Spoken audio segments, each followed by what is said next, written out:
हवा से बातें करने वाले घोड़े पर सवार राजा के पीछे पीछे भूख और प्यास से व्याकुल सत्वशील उसे खोजता हुआ पैदल ही किसी प्रकार उसके पास पहुंचा।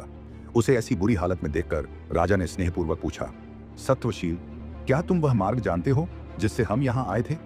ये सुनकर सत्वशील ने हाथ जोड़कर कहा, हाँ श्रीमान, मैं वह मार्ग जानता हूँ, लेकिन अभी आप कुछ देर यहाँ विश्राम करें, क्योंकि वन के बाहर बहुत तेज गर्मी है। ठीक है, राजा ने कहा, पर तुम यह तो देखो कि ऐसे में कहीं पानी भी मिल सकता है या नहीं। प्यास के कारण मेरा गला सूख रहा है।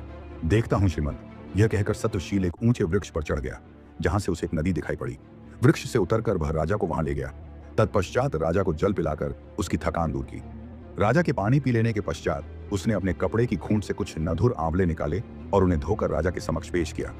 जब राजा ने उससे यह पूछा कि यह कहां से लाए, तब वह हाथ में आंवले लिए हुए घुटनों के बल बैठ गया और राजा से बोला, हे स्वामी, मैं पिछले 10 वर्षों से इन आंवलों पर ही निर्वाह करता हुआ बौद्ध मुनि का व्रत धारण करके आपकी आराधना कर रहा हूं। इसमें संदेह नहीं कि सच्चे अर्थों में तुम्हारा मन सत्वशील है।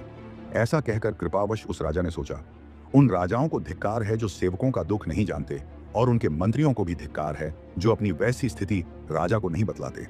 ये सोचकर सत्वशील के बहुत कहने सुनने पर राजा ने उसके हाथ से 2 आंवले लेकर खाए और जल पिया।